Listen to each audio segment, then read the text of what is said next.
लोग जो पढ़ने जा रहे हैं, आज की क्लास में हम लोग जो पढ़ने जा रहे हैं उस टॉपिक का नाम है NCERT exercise of coordination compound, right. तो बहुत ध्यान से देखिए, जो काम की चीज़ें होंगी हम लोग वही डिस्कस करेंगे। इस पॉइंट ऑफ व्यू से बात करेंगे कि बोर्ड के लिए क्या इंपॉर्टेंट है प्लस जेई नीट के अंदर अगर कहीं कोई ऐसा टॉपिक है जो आपका वीक रह गया हो तो इन क्वेश्चंस के थ्रू हम लोग उसको कवर कर देंगे। बहुत ध्यान से आप लोग प्लीज़ देखें, चीज़ों को समझें। पूछा हुआ आप लोगों से, indicate the type of isomerism exhibit by the following complex and draw there structure for these isomers. ठीक है, हम लोगों को ये कंपाउंड दिखाई दे रहा है, मैं आप लोगों को बना के बता देता हूँ। सबसे पहला जो कंपाउंड है वो मुझे कुछ ऐसा दिखाई दे रहा है, मुझे दिखाई दे रहा है क्रोमियम, मुझे दिखाई दे रहा पानी का ट्वाइस, ठीक है, और दिखाई दे रहा OX का ट्वाइस। शायद आपको भी ऐसे ही दिखाई दे रहा होगा। अब यहाँ से प्लस माइनस चार्ज का मैं क्या करूँगा, ठीक है ना। मुझे तो स्ट्रक्चर की फॉर्मेशन करनी है। किसकी फॉर्मेशन करनी है? स्ट्रक्चर्स की फॉर्मेशन करनी है। बहुत ध्यान से आप लोग प्लीज़ देखें और चीज़ों को समझने की कोशिश करें। देखो, इस टाइप के सवाल के अंदर आप लोग क्या काम करेंगे, इधर देखेंगे सभी। इस टाइप के क्वेश्चंस के अंदर आप लोग क्या काम करेंगे? सबसे पहला काम होगा, आप इस स्ट्रक्चर के सिस ट्रांस बनाने की कोशिश करें। क्या बन सकता है? बिल्कुल बन सकता है, क्योंकि ये एक ऑक्ट्राहाइडल कॉम्प्लेक्स है। हमें कैसे पता लगता है ऑक्ट्राहाइडल है? सर, कोऑर्डिनेशन नंबर से 2, क्योंकि ये खुद में ही 2 होता है ऑक्सिलेट। तो 2 × 2 4, तो 4 + 2 कितना हो गया? 6। 6 का मतलब कैसा? ऑक्ट्रा। तो ऑक्टा का मतलब ये होगा कि मेरे पास वाटर है। वाटर का मतलब क्या हो गया बेटा जी? एक बार OX को ऐसे लगा लो ऑक्सिलेट का, और पानी को कहाँ लगा लो? यहाँ लगा लो।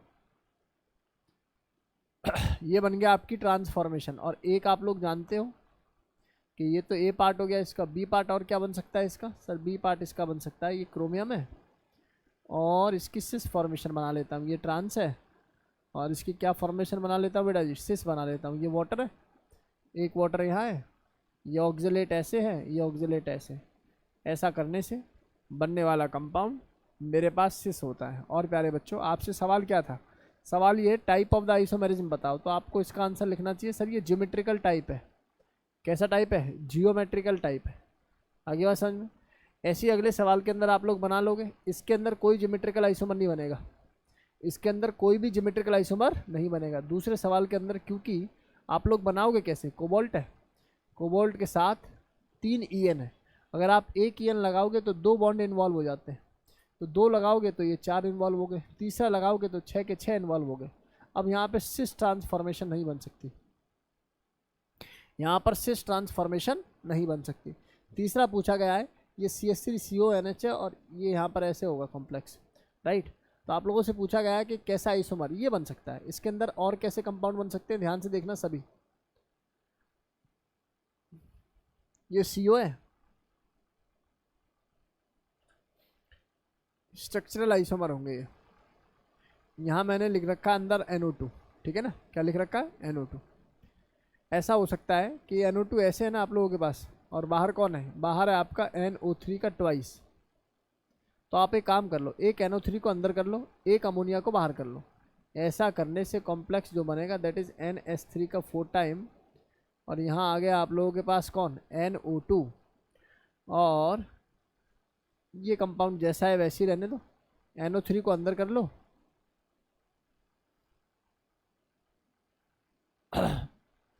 या एक काम कर लो, इस NO2 को रहने दो, इस अमोनिया को ऐसे लिखो 5, है ना, और इस NO3 को अंदर करो। NO3 को अंदर करोगे तो ये कंपाउंड आपको ऐसा दिखेगा, NO3.NO2। आयोनाइजेशन आइसोमर हो गए।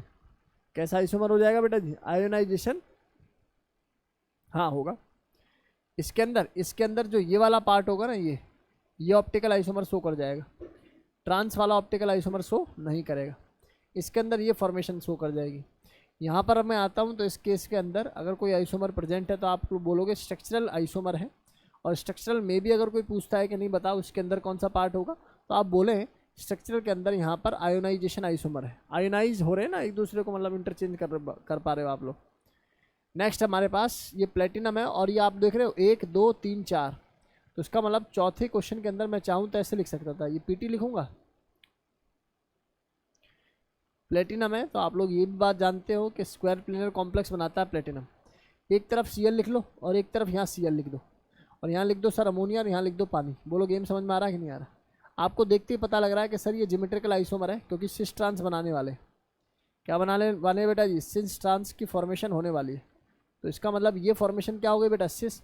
और ये आमने सामने क्या है? ट्रांस। ये है ट्रांस और ये क्या है बच्चा? सिस। तो ये भी एक टाइप का ज्योमेट्रिकल आइसोमर है, इसमें ज़्यादा मेहनत करने की आवश्यकता है नहीं बच्चा। बहुत ही महा बेसिक टाइप का सवाल था, प्रोबेबिलिटी बहुत कम है कि इस टाइप का सवाल बोर्ड भी पूछे आप लोगों से। चलिए आगे मूव करते हैं। Give evidence that CONH3 5Cl SO4 and CONH3 5SO4Cl are ionisation isomer. बहुत आसानी से सिखाऊंगा, इसलिए बहुत ध्यान से देखेंगे सभी। एविडेंस देना, ये तो बात तय है कि दोनों कैसे हैं बेटा जी? आयोनाइजेशन आइसोमर है। तरीका बड़ा सिंपल है कि आपने SO3 को अंदर डाल दिया, Cl को बाहर निकाल दिया, तो आयोनाइज हो गए एक दूसरे से। अब जरा देखिए इसका एविडेंस क्या है प्यारे बच्चों। मैंने लिखा है यहाँ पर CO, ये लिखा NH3, ये लिखा 5 और इसके साथ लिखा मैंने कौन? Cl। और यहाँ ये कंपाउंड है मेरे पास कौन? SO4, ये पार्ट। दूसरा अगर मेरे पास बात आती है तो ये है मेरे पास कौन? CO और ये है अमोनिया, और ये है 5 और ये है कौन? SO4, और ये है भाई Cl। मैं आपसे अगर ये बात पूछूं कि यहाँ पर अगर मैं रिएक्शन करता हूँ किसकी, यहाँ पर अगर मैं रिएक्शन करता हूँ किसकी, इधर देखो ज़रा ध्यान से। अगर मैं यहाँ पर रिएक्शन कर लेता हूँ, ऐसे काम कर लेते हैं, यहाँ पर रिएक्शन कर लेते हैं हम लोग AgNO3 की रिएक्शन कर लेते हैं, AgNO2 या AgNO3 की रिएक्शन कर लेते हैं, तो होगा क्या बेटा जी? हाँ ठीक है ठीक है ठीक।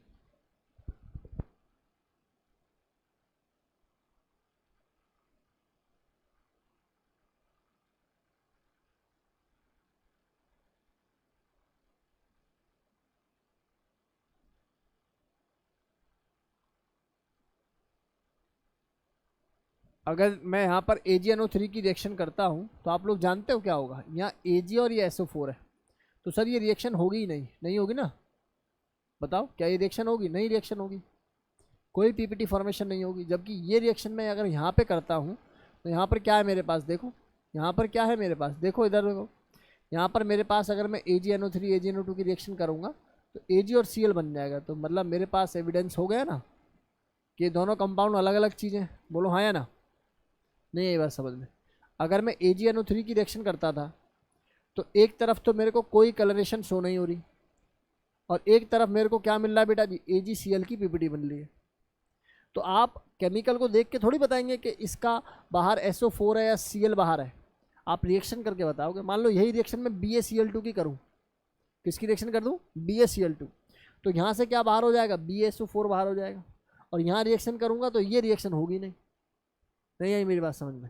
तो एक में पीपीटी बन जाएगी और दूसरे में पीपीटी नहीं बनेगी। तो आप ऐसे ही तो जज करोगे कि दोनों बेसिकली क्या है? ये दोनों बेसिकली आयोनाइजेशन आइसोमर हैं।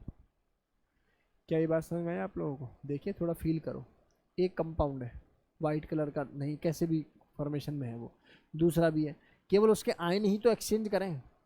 आप दोनों को अलग कैसे बता पाओगे भाई? एक रिएजेंट की रिएक्शन करके। एक रिएजेंट रिएक्शन नहीं देगा, दूसरा उसी के साथ क्या करेगा? रिएक्शन दे देगा।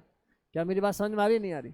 तो ये इस टाइप से हम लोग क्या कर सकते हैं? एविडेंस है कि दोनों क्या है? अलग अलग है, और दोनों कैसे हैं? आयोनाइजेशन आइसोमर है। क्योंकि मैं बात जानता हूँ कि कोऑर्डिनेशन कॉम्प्लेक्स के अंदर वाली चीज़ कभी भी ब्रेक नहीं होती।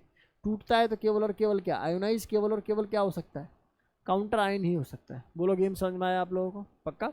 तो ये बेसिक सा डेटा हमारी क्लास के सभी बच्चों को क्लियर हो जाना चाहिए। आगे की कहानी को समझे भाई।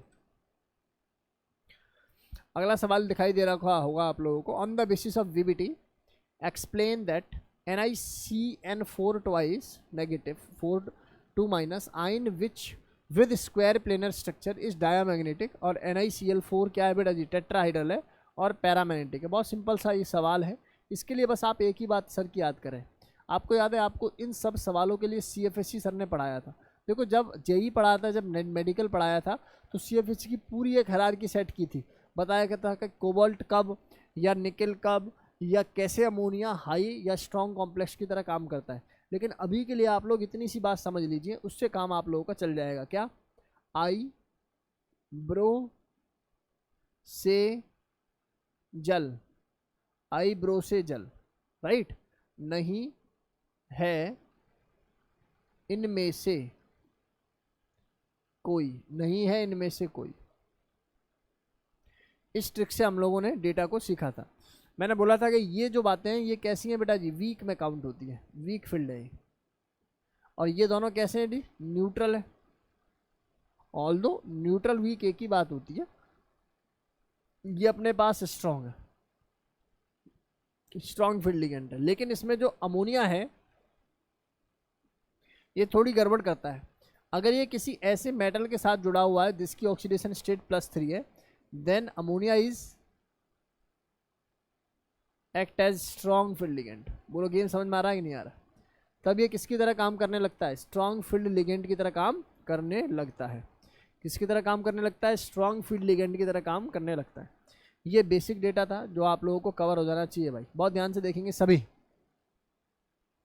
अब सवाल उठता है हमारे पास पहला वाला चीज को एक्सप्लेन करने के लिए। कह रहे हैं कि जो NiCN4 है ना, NiCN4 2-, ठीक है ना, ये कॉम्प्लेक्सेशन है ऐसा समझो। और दूसरा है मेरे पास कौन, मेरे पास है दूसरा NiCl4 2-, ऐसे मान लो, है ना। बात को समझेंगे सभी, बात को समझे भाई सभी बच्चे, इधर देखेंगे सभी। मैं आप लोगों से क्या कह रहा हूँ प्यारे बच्चों, सबसे पहला काम है इस Ni की ऑक्सीडेशन स्टेट को निकालना। ज़रा याद करो, एक ट्रिक किसी ज़माने में मैंने आपको सिखाई थी कि जो भी चार्ज दे रखा है ना नेट, ये टेक्निकली ब्रैकेट के बाद है, तो यहाँ पर इसको पहले लिख लो सबसे पहले स्टेप में, बीच में लिखो माइनस, और ये जो अंदर चार्ज है यानी कि जो लिगेंड का चार्ज है उसको यहाँ लिख दो। तो बेटा जी कितना होता है -4, क्योंकि एक Cn होता है Cn-, तो 4 Cn कितने होंगे, 4-। तो यहाँ से अगर मैं ऑक्सीडेशन स्टेट निकालना चाहूँ तो ये ऑक्सीडेशन स्टेट कितनी आ रही है, +2। मुझे एक बात बताओ, निकेल +2 में कौन से इलेक्ट्रॉनिक कॉन्फ़िगरेशन को फॉलो करता होगा इसको, इसका मतलब इसके डी में कितने इलेक्ट्रॉन है चेक करके बताओ मुझे।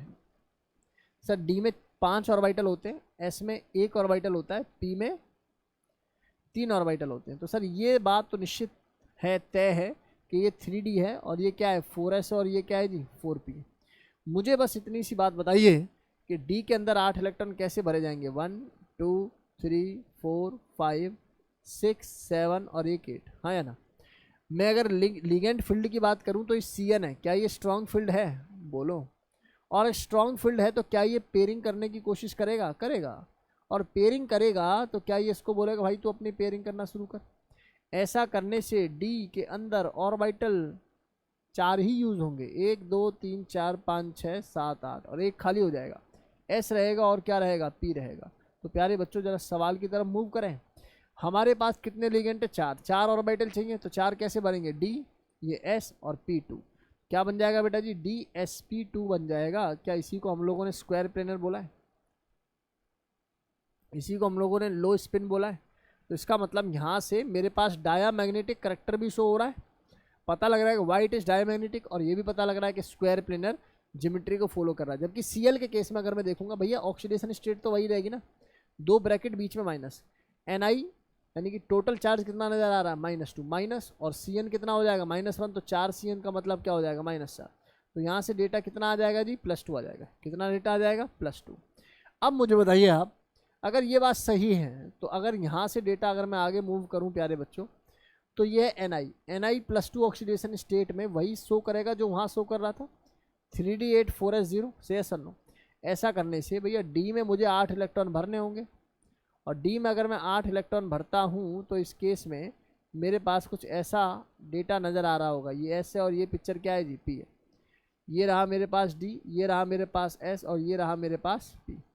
बोलो गेम समझ में आ रहा है कि नहीं आ रहा? अगर ये डेटा सही है तो प्यारे बच्चों यहाँ से हम लोग आगे मूव करते हैं।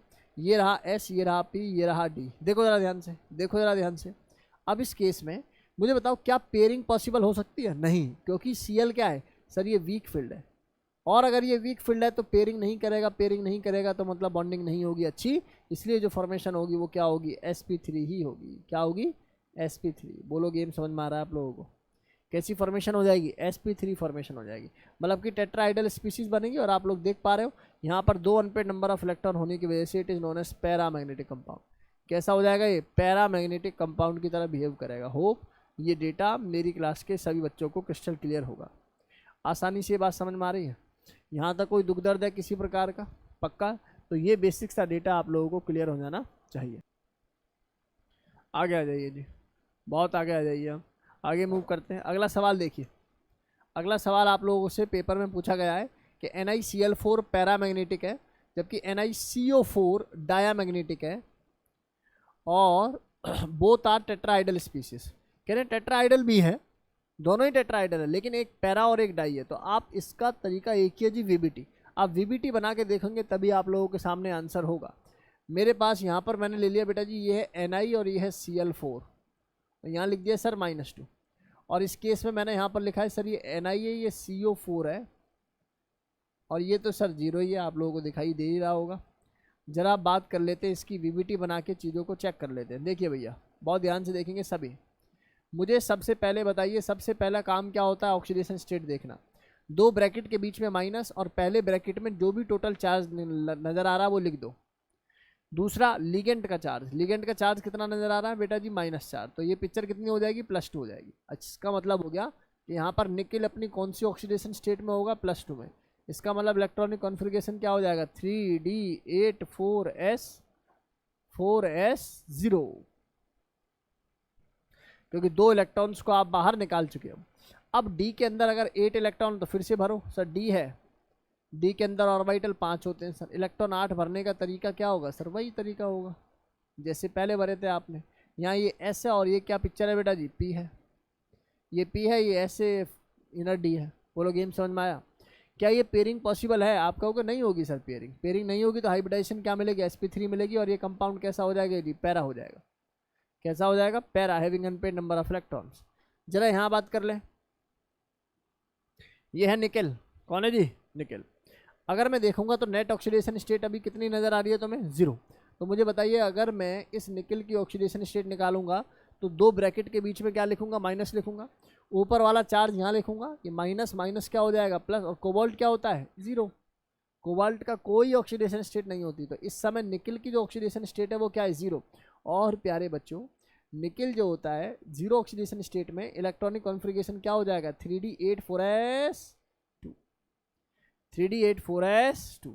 इसका मतलब ये हो गया सर, इसका मतलब सर ये हो गया कि इस केस के अंदर मेरे पास जो डेटा प्रेजेंट है वो क्या है? इस केस के अंदर मेरे पास डेटा प्रेजेंट है। ध्यान से सुनो सभी। इस केस के अंदर यहाँ पहले डी बनाओ। डी बना लिया भाई। डी के अंदर कितने ऑर्बिटल दिखाने होते हैं? 5। फिर एस और फिर कौन सा ऑर्बिटल दिखाओगे आप लोग? पी। देखो जरा ध्यान से सुनो।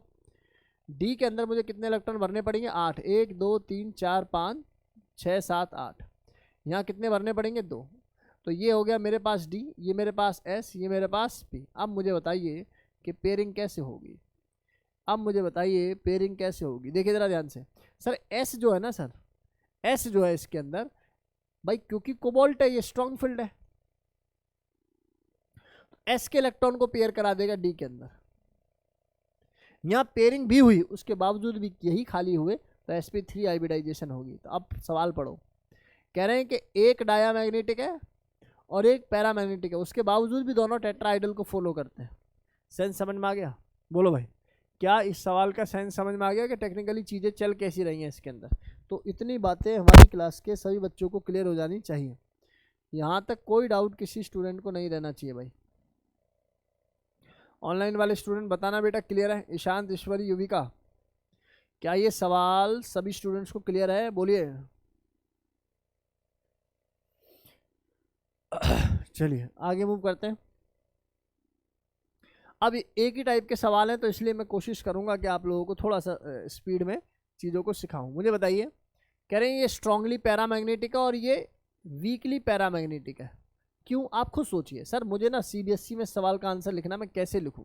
देख भैया, CBSE में सवाल का आंसर ऐसे ही लिखना पड़ेगा। आप लोग लिखें पहले कि जो वाटर है ये वीक फील्ड, या मैं बोलूँ न्यूट्रल फील्ड, वीक फील्ड में ही काउंट कर लो इसको। ये वीक फील्ड है लिगेंड, और वीक फील्ड लिगेंड है, स्ट्रॉन्ग फील्ड लिगेंड है। ये बात कौन बताता है? CFSE। जिसकी CFSE ज़्यादा उसका स्ट्रॉन्ग फील्ड नेचर ज़्यादा। तो इसका मतलब मैं यहाँ पर लिख सकता हूँ because of less CFSE water is consider as a weak field ligand. और दूसरी तरफ मेरे पास कौन है? सिगन, जो कि अपने आप में क्या है बेटा जी? स्ट्रॉन्ग फील्ड लिगेंड है, मतलब इसकी CFSE क्या होगी? ज़्यादा होगी। स्ट्रॉन्ग फील्ड लिगेंड क्या काम कर देता है? इट कैन पेयर अप, ये पेयरिंग करने की कोशिश करेगा। और पेयरिंग यहाँ ज़्यादा है, पेयरिंग ज़्यादा है तो मतलब obviously unpaired number of electron क्या हो जाएंगे, कम हो जाएंगे। वही आंसर हो चुका। या तो वीबीटी से पूरा बनाओ या फिर इस तरीके से लिख दो। नंबर दोनों केस में मिल जाएंगे आप लोगों को, एक नंबर दोनों केसेस में आप लोगों को एक नंबर मिल जाएंगे। भाई बोर्ड ये चाहता है कि आप ब्लॉक मत बनाओ, बोर्ड ये चाहता है आप ब्लॉक मत बनाओ, आप केवल ये बता दो कि स्ट्रॉन्ग फील्ड कौन सा और वीक फील्ड कौन सा है। जो वीक फील्ड होगा वो पेयरिंग नहीं करा पाएगा, पेयरिंग नहीं करा पाएगा तो अनपेयर्ड नंबर ऑफ इलेक्ट्रॉन ज़्यादा रहेंगे। जो स्ट्रॉन्ग फील्ड होगा वो पेयरिंग करा देगा, पेयरिंग करा देगा तो अनपेयर्ड नंबर ऑफ इलेक्ट्रॉन क्या रहेंगे, कम रहेंगे। इस तरीके से ये कंपेयर जो है आप लोग कर सकते हो। नेक्स्ट अभी तक हम लोगों ने कोऑर्डिनेशन नंबर 4 तक पढ़े। अगर कोऑर्डिनेशन नंबर 4 है तो दो ही ज्योमेट्री होती है, या तो DSP2 होगी बेटा जी, या क्या होगी SP3 होगी, है ना। और कोऑर्डिनेशन नंबर 6 तो भी दो होंगी, या तो होगी D2SP3 या फिर क्या होगी बेटा जी SP3D2। ये बच्चा गिरी है, याद कर लो। जब पढ़ाया था तो इसमें क्या क्या बात बताई थी, याद है। इसमें जब पढ़ाया था तो इसके अंदर भी 3 बता दी थी और इसके अंदर भी 3 निकाल दी थी, कॉपर वाले स्पेशल केस के अंदर। चलो कुल मिला के बात ये है, अभी उनके बारे में हम लोग बात करेंगे नहीं कि बेकार में आप लोग कंफ्यूज हो रहे हो। देखो अमोनिया है और लिगेंड कितने हैं, 6, मतलब समझ जाओ कोऑर्डिनेशन नंबर क्या हो रहा है, 6 हो रहा है। और एक क्या आउटर और एक क्या इनर। भैया ये जो अंदर वाला डी इन्वॉल्व होगा ना, इसका नाम है इनर। आउटर वाला यूज होगा तो आउटर ऑर्बिटल कॉम्प्लेक्स, इसी को लो स्पिन भी बोलते हैं, और इसको क्या बोलने लगेंगे हम लोग, हाई स्पिन। अब खुद बताओ ये D2sp3 क्यों करता होगा। सो ये D2sp3 क्यों करता होगा, जबकि ये वाला क्या करता है बेटा जी, आउटर स्पिन करता है। क्यों, क्योंकि सर आपने बताया था अमोनिया जो होता है, देखो नेट ऑक्सीडेशन स्टेट निकालो निकल की इसमें नीचे वाले में, तो आप देखोगे सर ये +2 है और ये कितना हो जाए 0, मतलब +2 हो जाएगा। अमोनिया तो न्यूट्रल होता है। यहाँ निकालना जरा सर, जब यहाँ निकालते हैं वैल्यू तो नजर आएगा कितना, अरे कोबाल्ट है ना, ठीक है। क्या आ जाएगा, कोबाल्ट है ना बेटा, क्या है कोबाल्ट। अब कोबाल्ट का इलेक्ट्रॉनिक कन्फिगरेशन, निकल का इलेक्ट्रॉनिक कन्फिगरेशन निकाल ही लेता हूँ फिर मैं इसको, है ना। इस तरीके से करेंगे तो तुम्हें दोनों ही वीक नजर आएंगे अभी इस समय। ये देखो कॉम्प्लेक्स फॉर्मेशन से इसको करते हैं प्यारे बच्चों। इस समय अगर मैं यहाँ पर ले लेता हूँ CONH3 का 6, बात को समझना भैया सभी, +2 ऑक्सीडेशन स्टेट। अभी अभी थोड़ी देर पहले तुम्हारे टीचर ने बताई भैया ये निकलो, ये अमोनिया तो 0 और ये +2 नजर आ रहा है, तो मुझे +2 नजर आ रहा है कोबाल्ट। कोबाल्ट +2 का मतलब हो गया 3D कितना 7 4s0। तो D में 7 इलेक्ट्रॉन भरने, D में कितने इलेक्ट्रॉन भरने हैं बेटा जी 7, और यहाँ पर कितने भरने हैं मुझे, ऐसे खाली रखना है। ये P कैसे खाली रखना है, ये P जो है इस तरीके से खाली है, P है, ये S है और ये क्या है D है 3D।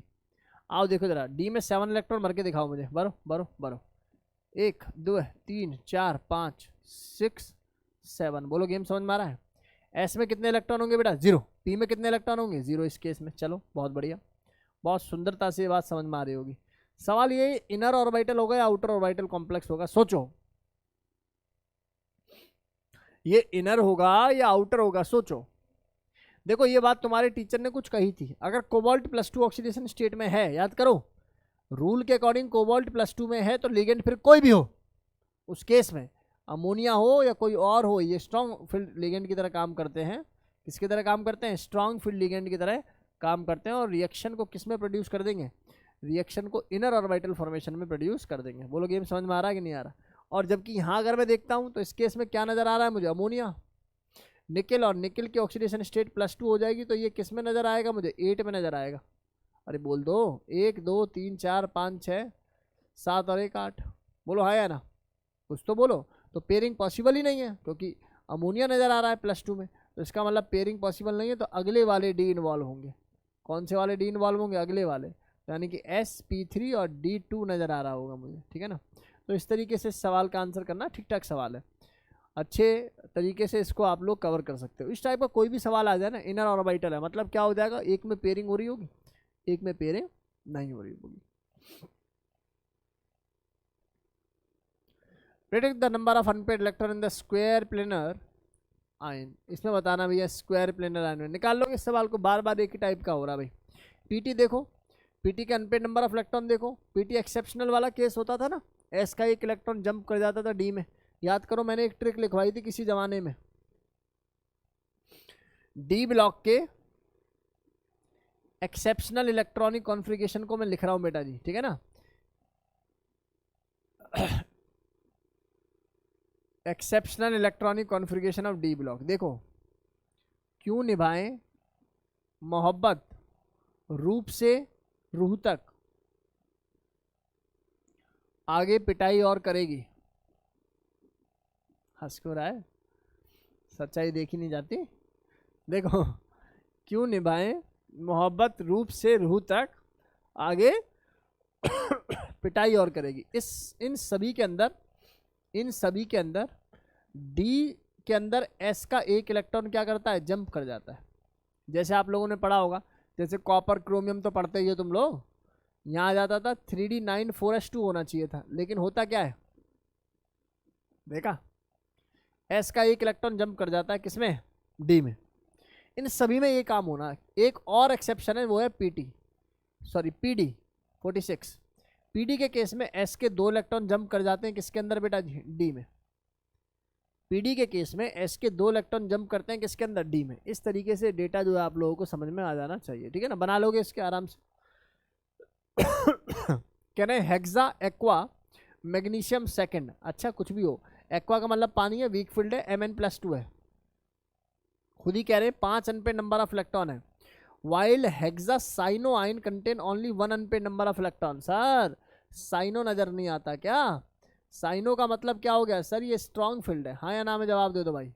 और स्ट्रॉन्ग फील्ड होने की वजह से पेयरिंग पॉसिबल होगी, और पेयरिंग होने की वजह से क्या हो जाएगा बेटा जी, पेयरिंग होने की वजह से नंबर ऑफ अनपेड इलेक्ट्रॉन क्या हो जाएंगे, कम हो जाएंगे। बोलो गेम समझ में आ रही है। और यहाँ पर क्या है बेटा जी, एक्वा का मतलब पानी, और पानी क्या है, वीक फील्ड लिगेंड है। क्या है, वीक फील्ड लिगेंड है, न्यूट्रल है। बोलो गेम समझ में आया, यहाँ तक कोई डाउट है क्या, किसी प्रकार की कोई समस्या नहीं होनी चाहिए इस सवाल को करने में। अगला आता है कैलकुलेट द ओवरऑल, बढ़िया सवाल है, calculate the overall complex dissociation equilibrium constant. और अगर बीटा 4 की वैल्यू आप लोगों को दे रखे है, यार कुल मिला के बात ऐसा होता है, कोई भी एक मेटल है ना, मेटल पे लिगेंड लगा तो पहले मेटल लिगेंड बनता है, फिर मेटल लिगेंड पे एक और लिगेंड लगा तो मेटल लिगेंड ट्वाइस बन जाता है ऐसे, फिर मेटल लिगेंड ट्वाइस पे एक और लिगेंड लगा दिया तो मेटल लिगेंड 3 बन जाएगा। इसी पिक्चर पे अगर एक और लिगेंड लगा दिया तो क्या बन जाएगा, मेटल लिगेंड 4 बन जाएगा। इसका जो कांस्टेंट होगा वो K1 होगा, ये K2 होगा, ये K3 होगा, ये K4 होगा। बात समझ में आ रही नहीं आ रही। इन सभी को अगर मैं मल्टीपल कर दूंगा, जैसे मान लो 4 हो 5 हो, कोई दिक्कत नहीं है, ये K1 है, ये K2 है, stability constant, overall stability constant इसको बोलते हैं, ठीक है। Beta is known as overall stability constant, overall stability constant कुछ नहीं है, यहाँ लिख रहा हूँ overall stability constant, right, overall stability. लेकिन ये आ जाए ना कांस्टेंट वैल्यू आ जाए, कांस्टेंट, ये है overall stability, beta is overall stability of a complex, right.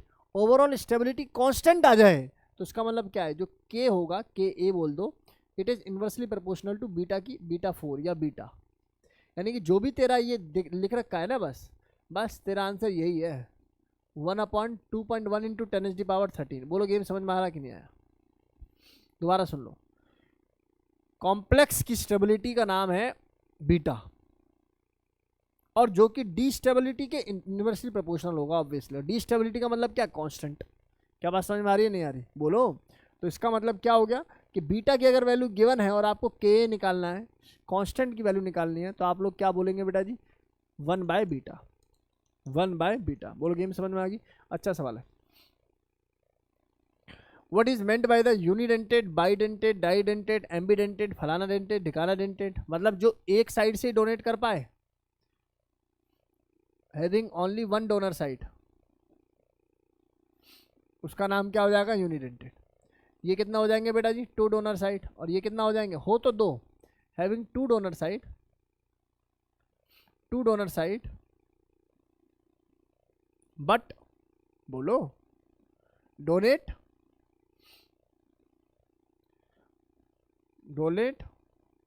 Only 1 at 1 time.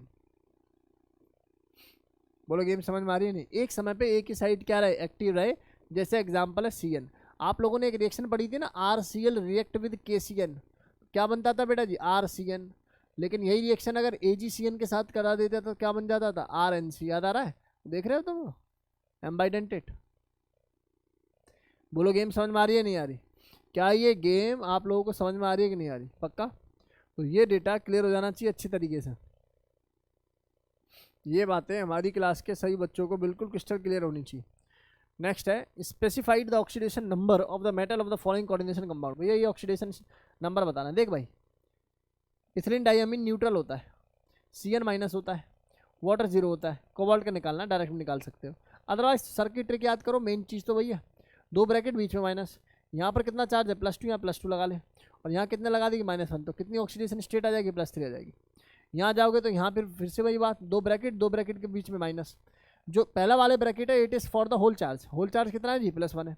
यहाँ चार्ज यहाँ कितना आ जाएगा -2, और ये तो 0 होता है, तो माइनस कितना हो जाएगा प्लस, ये भी फिर से कितना आ जाएगा प्लस।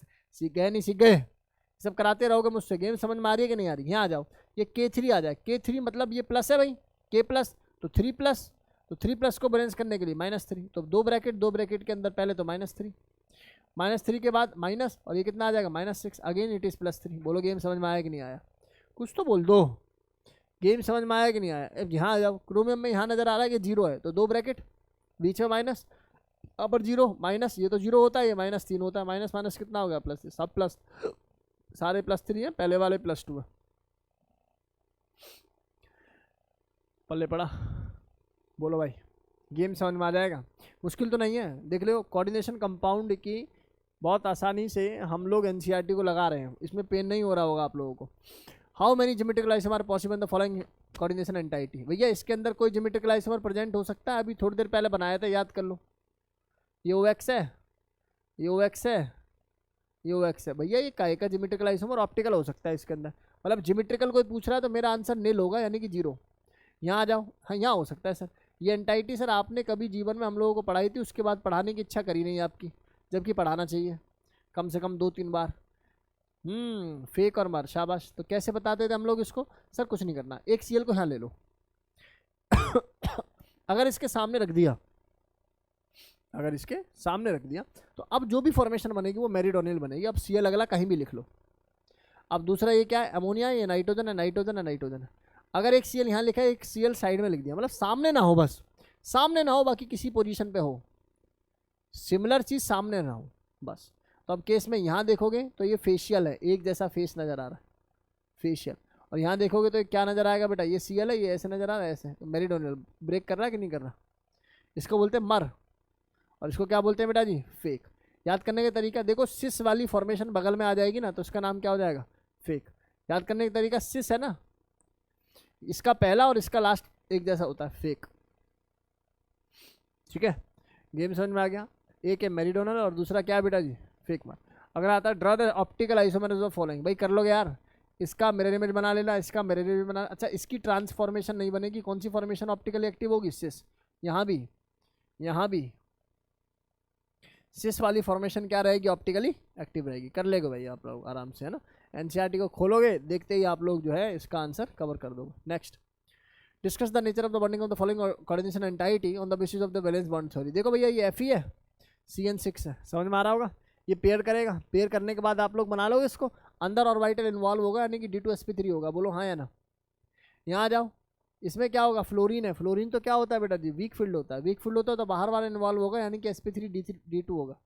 यहाँ आ जाओ, इसके अंदर भी अंदर वाला यूज होगा, D2sp3 होगा, क्योंकि ये भी चिलेशन होने की वजह से स्ट्रॉन्ग फील्ड की तरह काम कर देता है। यहाँ आ जाओ, मतलब समझ जाओगे ना यार, अपने अकॉर्डिंगली निकाल लेना, ठीक है ना। लेकिन निकाल के देखना, ऐसा मत करना कि मतलब जैसे मैं कर रहा हूँ कि स्ट्रॉन्ग फील्ड, वीक फील्ड और सीधा तुक्का लगा रहा हूँ, वो नहीं। आप लोग आराम से इसको निकालें, मेरे पास समय की कमी है, तुम्हारे पास थोड़ी है। आराम से देखो, बढ़िया तरीके से उसको निकालो। तकनीक मैंने इसकी बता दी आप लोगों को कि करते कैसे हैं टेक्निकली, राइट। तकनीक मैंने इसकी आप लोगों को सिखा दिया बढ़िया तरीके से। नेक्स्ट आता है हमारे पास, draw the figure to show the splitting of the D orbital in the octahedral crystal field theory. भैया ये बात अपने पहले भी पुरानी है, मैंने बोला सबसे पहले डी जनरेटेड ऑर्बिटल बना लो। इसको बोलते हैं why it is known as D generated.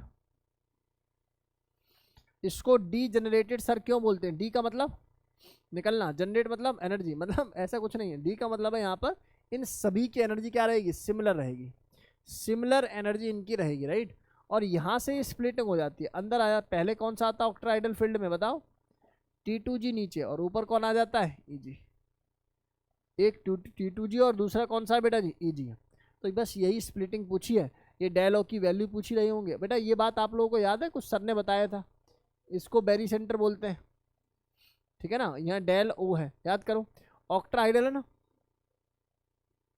हाँ ये सब लिख देना, d x y d x y y z z square x square y square d z square, right. इधर सुनो, मैंने कुछ बताया था आप लोगों को, ऑक्ट्रा आइडल में क्या चीज़ ज़्यादा होती है, ऊपर क्या रहेगा ऑक्ट्रा आइडल में, पॉइंट, ऑक्टा में 0.6 और नीचे। चलिए जी स्टार्ट करते हैं। तो 27 क्वेश्चन पर हम लोग थे। इसमें क्या पूछा हुआ है, इसमें पूछा हुआ है व्हाट इज स्पेक्ट्रोकेमिकल सीरीज। तो स्पेक्ट्रोकेमिकल सीरीज का मतलब होता है arrangement of the ligand in their CFSE values. Can I explain the difference between the weak field and strong field ligand. Explain the difference between weak field and strong field ligand. तो एक ही बात याद रखना है कि जिसके CFSE की value ज़्यादा होगी उसका मतलब उसका नेचर क्या होगा बेटा जी, स्ट्रॉन्ग फील्ड होगा। और जिसके CFSE की वैल्यू कम होगी उसका नेचर क्या होगा, वीक फील्ड होगा। क्या कैसा नेचर होगा, वीक फील्ड लिगेंड की तरह काम करेगा। तो ये बेसिक सा डेटा आप लोगों को क्रिस्टल क्लियर हो जाना चाहिए, ये बेसिक सा डेटा आप लोगों को बिल्कुल क्रिस्टल क्लियर हो जाना चाहिए, right. Next, what is crystal field splitting energy. यार ये तो बात बताई दी है। How does the magnitude of the del o decide the actual configuration of D orbital in the coordination entity. See यार एक बात सुनो, ये है, ये T2G है और ये Eg है। बात को समझना, इन दोनों के एनर्जी गैप का नाम क्या है, CFSE। CFSE का मतलब क्या होता है कि CFSE का मतलब क्या होता है, it is the energy gap, it is the energy gap between T2G and Eg in octahedral complex. इन टेटा में भी यही होगा, ऑक्ट्रा आइडल कॉम्प्लेक्सेस, ठीक है ना। ऑक्ट्रा आइडल कॉम्प्लेक्स के अंदर ये गैप ऐसा देखा जाता है, राइट। एक बात बताओ मुझे बस, अगर ये एनर्जी गैप बहुत ज़्यादा होगा, मान लो ये एनर्जी गैप पहले इतना है तो मतलब इजीली इलेक्ट्रॉन जंप कर जाएगा। अब ऐसे ऐसे एनर्जी गैप तुमने बढ़ा दिया, मतलब कि अब जंप करना मुश्किल है, जबकि पेयरिंग पॉसिबल है। अपने ऑर्बिटल में क्या कर लेगा, पेयरिंग। तो ऐसा माना जाता है जब डेल ओ की वैल्यू बहुत ज़्यादा होती है तो पेयरिंग एनर्जी क्या होती है बेटा जी, कम होती है, या मैं कहूँ ईजिली पेयर हो जाएंगे। और जब पेयरिंग एनर्जी कम होगी तो आप बताइए अनपेयर्ड नंबर ऑफ इलेक्ट्रॉन क्या हो जाएंगे सर, कम हो जाएंगे। मतलब कि कौन सा नेचर मूव करने लगेगा सर, डायामैग्नेटिक नेचर की तरफ हम लोग जाने लगेंगे। क्यों क्यों, क्योंकि सर आपने ही तो बोला है, मान लो एनर्जी गैप बहुत ज़्यादा है, बहुत ज़्यादा एनर्जी गैप है, तो 1 2 3 के बाद 4 ऊपर ना जाके नीचे जाएगा। 4 ऊपर जाता तो 4 अनपेड होते, लेकिन 4 नीचे आया तो 2 अनपेड हुए। ऐसे ही यहाँ और यहाँ 6 जब भर दूंगा तो यहाँ पर ये नेचर कैसा हो जाएगा, डायामैग्नेटिक हो जाएगा। यही रीज़न है कि कुछ स्पीसीज D6 में भी कैसी पाई गई, कलरलेस पाई गई। और उसका रीज़न, उसकी एक्सप्लेनेशन CFSE से दिया गया, CFT से दिया गया। चलो, तो ये डेटा क्लियर हो जाना चाहिए हमारी क्लास के सभी बच्चों को। नेक्स्ट है कि फलाना इज पैरामैग्नेटिक जबकि फलाना इज डायामैग्नेटिक। अगेन तुम्हें ये स्ट्रॉन्ग फील्ड लिगेंड नज़र आ रहा है कि नहीं आ रहा, और आप लोगों को ये वीक नहीं सर है, तो ये भी स्ट्रॉन्ग। लेकिन मुद्दा क्या है, इस बार मेटल पे इलेक्ट्रॉन ही नहीं है जो पेयर कराए। नहीं ये बात समझ में, दोबारा देखो भाई, क्रोमियम की अगर मैं ऑक्सीडेशन स्टेट यहाँ पर निकालने की कोशिश करूँ तो +3 - 0 यानी कि +3 आएगी। क्रोमियम अगर नॉर्मल क्रोमियम देखोगे तो electronic configuration is 3d5 4s1। जब यहाँ से 3 इलेक्ट्रॉन को बाहर निकाल देगा then it get convert into 3d3 4s0। बोलो गेम समझ में आती है कि नहीं आती, 3d3। इसका मतलब अब क्रोमियम अगर +3 के अंदर है तो उसका मतलब क्या हो गया कि the electronic configuration is 3d3। अब डी में मेरे भाई 3 इलेक्ट्रॉन है, डी में कितने इलेक्ट्रॉन है, 3, तो ये 3d है और 4s अपना खाली है। और यहाँ पर कितना हो जाएगा मेरे पास p, तो ये s है और ये पिक्चर क्या है, p है। बोलो गेम समझ में आई या नहीं आई। अब बताओ इस अमोनिया का मैं करूँगा क्या, ये स्ट्रॉन्ग भी होगा तो पेयर करने के बावजूद भी तो 2 ऑर्बिटल खाली रखेंगे। तो इसका मतलब यहाँ पर कंपोजिशन तो हुआ वही D2sp3, हाइब्रिडाइजेशन चेंज नहीं होगी, इसको sp3d2 नहीं बोल सकते, हाइब्रिडाइजेशन यही रहेगी। लेकिन अनपेयर्ड नंबर ऑफ इलेक्ट्रॉन अब भी यहाँ पर कितने रहेंगे, 3 ही रहेंगे। कितने रहेंगे, 3 ही रहेंगे। नहीं ना, पेयरिंग कराने की आवश्यकता तब होती है जब आपके आने वाले 6 ऑर्बिटल को कमी हो, ऑर्बिटल की। ये तो पहले से दो खाली हैं, पेयरिंग क्यों कराने लगा ये किसी की? मान लो किसी के शरीर में बहुत पावर है, उसको एक सीट पे बैठना, पूरी सीट खाली है, उसके पीछे लोग बैठे हुए आराम से, वो पीछे वाले लोगों को मार रहा है, बोला मेरे लिए सीट क्यों नहीं दी? नालायकी होगी कि नहीं होगी? ये तो दिमाग का डिसऑर्डर हो गया फिर। नहीं तो खाली सीट है तो खाली सीटों पर बैठे आराम से, क्योंकि क्या है, एनर्जी ज़्यादा होते हुए भी वैकेंसी पूरी है, राइट। कह रहे हैं कि एक सॉल्यूशन ग्रीन है जबकि दूसरा सॉल्यूशन क्या है, कलरलेस। अगेन कि सर ये वीक फील्ड लिगेंट है, सर पेयरिंग नहीं करता होगा, अनपेयर्ड नंबर ऑफ इलेक्ट्रॉन। सुनो ध्यान से, जो वीक फील्ड लिगेंट होते हैं जनरली उनके अंदर अनपेयर्ड नंबर ऑफ इलेक्ट्रॉन होते हैं। अनपेयर्ड इलेक्ट्रॉन होने की वजह से यहाँ पर क्या हो जाएगा बेटा जी, पैरामैग्नेटिक करैक्टर आ जाएगा, और पैरामैग्नेटिक करैक्टर आते ही कंपाउंड का कलर क्या हो जाएगा, कलरफुल हो जाएगा, कलर देर से कलर, राइट। और दूसरी तरफ क्या हो जाएगा, वाइट बोल सकता है या कलरलेस बोल सकता है। केमिस्ट्री के अंदर वाइट का मतलब कलरलेस होता है, ध्यान रखना। केमिस्ट्री के अंदर वाइट का मतलब क्या होता है, कलरलेस होता है।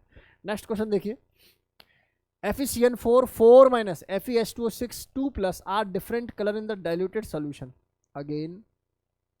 अगेन वही पैरा वही डाया वही नेचर आप लोग जो है इसका देखेंगे। अनपेयर्ड नंबर ऑफ इलेक्ट्रॉन दोनों के क्या है, डिफरेंट है, इसीलिए दोनों का कलर कंपोजिशन डिफरेंट हो सकता है। Give the oxidation state D orbital occupation and the coordination number of the central atom in the following. देखो भैया कोऑर्डिनेशन नंबर की बात तो ऐसी है कि यहाँ का कोऑर्डिनेशन नंबर 6 होगा, 3 नहीं होगा, क्योंकि ये दिखने में कितना है, 3 है, पर है कितना, अपने आप में ही डबल है, ऑक्सिलेट है ना, तो बाइडेंटेड लिगेंड है, तो कोऑर्डिनेशन नंबर तो मेटल का देखते हैं, तो मेटल का कोऑर्डिनेशन नंबर कितना होगा, 6। यहाँ आ जाओ, इसमें देखोगे तो सर 4 तो ये नज़र आ रहा है, 5 6, तो अगेन यहाँ पर भी कितना है, 6। यहाँ नज़र आ रहा है कितना, मुझे कुछ और लिख दिया क्या, इसको एक बार चेक कर लेना, ठीक है ना भाई, इसको एक बार चेक कर लेना। -3 का चार्ज, मैं कोऑर्डिनेशन नंबर चेक कर रहा हूँ ना बेटा। अगर मान लो NH3 अंदर है ना 2, मतलब ये ब्रैकेट ऐसे नहीं है, कोबाल्ट ऐसे, तो उस केस में इसका 6 हो जाएगा, ठीक है।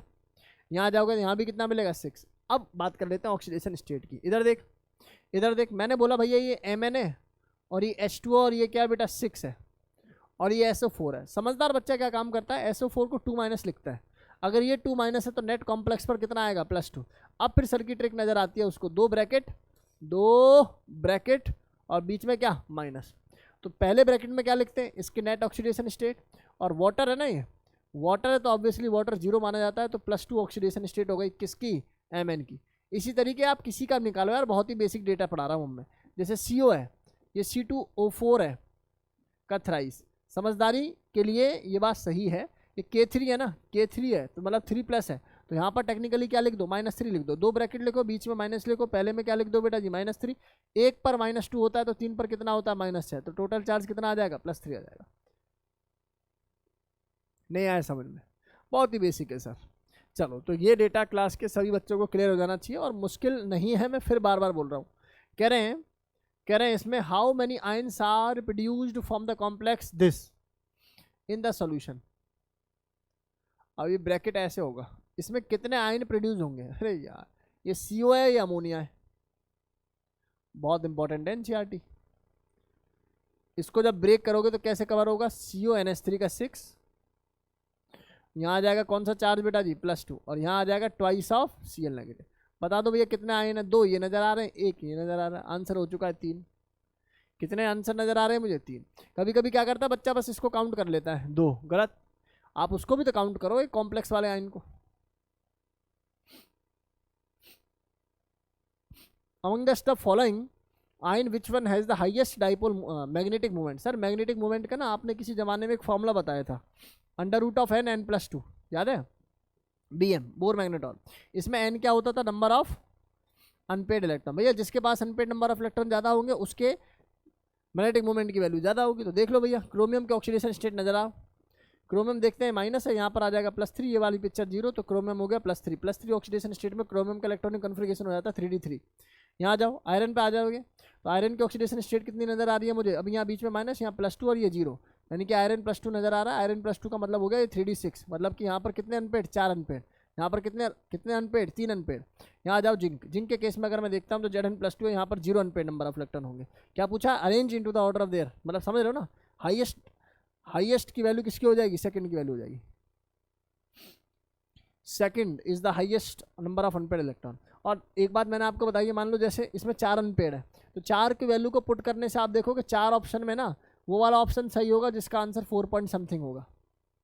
ये ट्रिक थी, मैंने आप लोगों को सिखा रखी है पहले।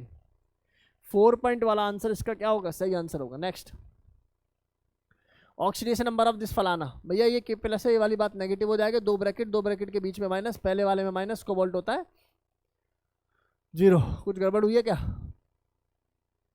क्वेश्चन में गड़बड़ है, -1 दे रखा है क्या, हाँ ठीक है, तो ठीक है, तो -1 दे रखा है तो ठीक है, metal with minus oxidation state, ठीक है बच्चा। नेक्स्ट है, among is the following the most stable complex, इनमें सबसे ज़्यादा स्टेबल कौन सा होगा।